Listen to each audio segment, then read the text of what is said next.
everyone, and welcome to the 34th Annual Great Lakes Day.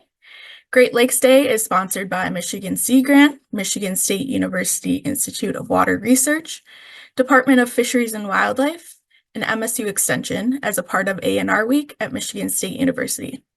My name is Angela Scapini, and I'll be your MC for the day. And I'd now like to introduce Cindy Hudson, Michigan Sea Grant Extension Communications Manager. I don't know if you're like me, but sometimes we go to conferences like these and I get a little concerned because I wonder, I hear about PFAS and I hear about marine debris and I worry about what I'm doing really going to make a difference if I'm recycling and taking care of things. So sometimes I get a little depressed. But we want to make sure that no one goes away depressed today and that we come out with some really positive things that you can do to communicate about the Great Lakes so that you feel hopeful and helpful. There is a science behind communication. There are some proven ways to communicate ideas and issues. And I'm going to offer just 3 things that I think are very important to consider when you are communicating about science and about the things you care about. There are many other things to consider, of course, but I just want to talk about these 3 important things. The first one is we have to understand that facts are not going to be enough for all people. Not everybody will just hear a fact and believe it. We really need to take time to make our communication with people relatable to their own personal experience. One of the hardest parts about communication, I think, is that it often takes more time than we think it should. There is an old adage that people don't care about what you know until they know about how much you care. And by that, they really mean how much you care about them. One of the best ways that you can show that you care is to really learn to listen. Listening and learning and to people's questions, their concerns, and their fears. We all need to learn to listen for understanding. The next part that's really important is learn to tell a story. People want to understand why they should care, but they really want to know about feelings and emotions. Good communication is about telling a good story. So many people, I hate to call the scientists out, but so many people make the mistake of trying to tell people everything they know. You've done this incredible amount of research. You've learned all this fabulous stuff and you want to share the background and the methods and then what your results are.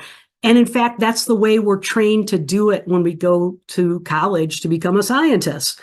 But the reality is that what people want to know is the results. And then what they really want to know is, so what? What does this matter to me? They want to know, how is it going to affect me? And that's really important for us to learn, that it isn't about sharing all the things we know. It's about sharing the important things that people will remember and learn to care about. And then it's really important to know your audience. Just got to tell you, there is no general public. Who is your audience? Is it children? Well, what age are those kids? You want to make sure you're using age-appropriate language. Is it policymakers or lawmakers? What do they care about? Or more importantly, what do their constituencies care about? Is it the manager? They want to know how much stuff is going to cost. And if it's your coworker and you're suggesting something new, they kind of want to know if you're expecting them to do the work. If it's a student, in reality, what do they want to know? Is this going to be on the test? Yeah, no, seriously, that's a concern that students have. And once you let them know, they might actually relax and learn something. And you don't forget to tell them a good story in order to make it memorable. So that's right, Cindy. And, one person we know who always told a good story, a great story, was our Sea Grant Extension colleague and friend, Steve Stewart. So Steve was involved in this conference. He was involved in bringing educators to this Great Lakes Day for so many years to learn about these Great Lakes topics and issues, and really to think about how they might incorporate them into their classrooms and their teaching and learning. But, Steve always challenged educators to also think about how we can more meaningfully engage youth in Great Lakes science explorations, experiences, and stewardship opportunities. And one of the things Steve always told us is how can people appreciate what they've never experienced, right? And so his point was really that people of all ages should have access and opportunities to experience our Great Lakes and to experience the opportunity to be stewards of our Great Lakes. And so really everyone, no matter of their age, has a voice and an opportunity to help, right? And not all help needs to be grandiose. I mean, you really could organize a huge community-wide beach cleanup to help address this growing marine debris issue we just talked about right here in the Great Lakes, but in our own community. And that would be pretty awesome, right, Cindy? Yeah, but you could also just take a bag with you whenever you go on a walk in your neighborhood and pick up trash. One study in 2022 found that items in an urban roadside litter usually originate less than 2 miles from where they're found. And people, not always raccoons, people are often to blame. Remember, no matter where you live in Michigan, everything that's done to the watershed, the land around you, eventually makes its way back to the Great Lakes. Yeah, so what that means to me is that even if you are nowhere near a lake, cleaning up trash in the street will definitely make an impact. It will help keep it out of our drains and out of our water system. And in the same way, disposing of oil from your car on the land after an oil change or flushing old medicines down the drain will also ultimately affect our Great Lakes. So you could also promote water stewardship by organizing or participating in a local hazardous waste cleanup or drop-off day organized in your local community, right? Or if nothing else, you've got to make sure that you don't personally dump your oil in the grass, and make sure that you take your own medicines to the right spot to be disposed of, whether that's a participating pharmacy or a hazardous waste drop-off spot. Taking responsibility for your own household is an awesome way to start.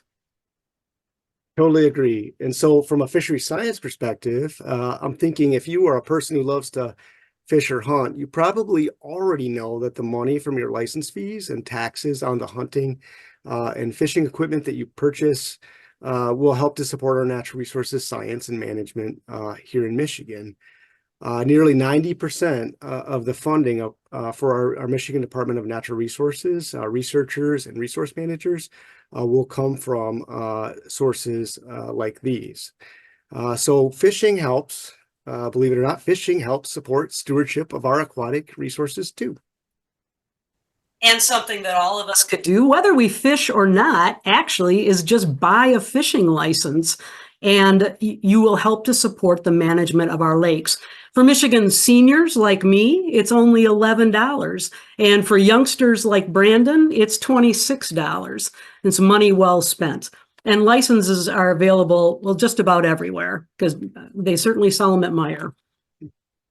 So buy a license. And reflecting on those conversations with educators that Steve have, if you are a teacher, you could plan your own Great Lakes Day in your classroom where students, might write about or share their stories about seeing or experiencing the Great Lakes.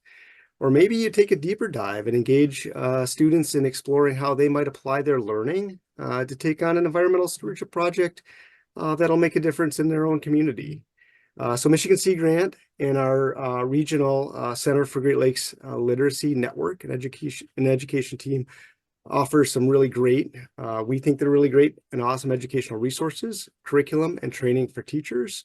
And I invite you to learn more at cgll.org. That's www.cgll.org. And if you're a parent or a grandparent or an aunt or an uncle or just a good friend, don't wait for the school bell to ring. Just take a trip with your family and your friends to visit a Great Lake. Walk the shoreline, enjoy the scenery, enjoy the wildlife, pick up some plastic debris if you see it and put it in a trash can. Get your feet wet and just enjoy these amazing treasures. Yeah, so I've enjoyed, exploring and celebrating our Great Lakes all day long with everyone. And I'd invite you just to remember, and this is really cool, no matter where you are in Michigan, you are never more than 85 miles from one of our Great Lakes. They literally literally define the shape of our state and are so much a part of who we are. And that's exactly why it is so important that we understand and appreciate these really incredible resources and share our science and stories, our education and experiences that connect us all to our Great Lakes and Great Lakes communities. Awesome. Thanks so much, Cindy and Brandon. It's always important to remember how we communicate with science. Thank you all for attending the 34th Annual Great Lakes Day Conference.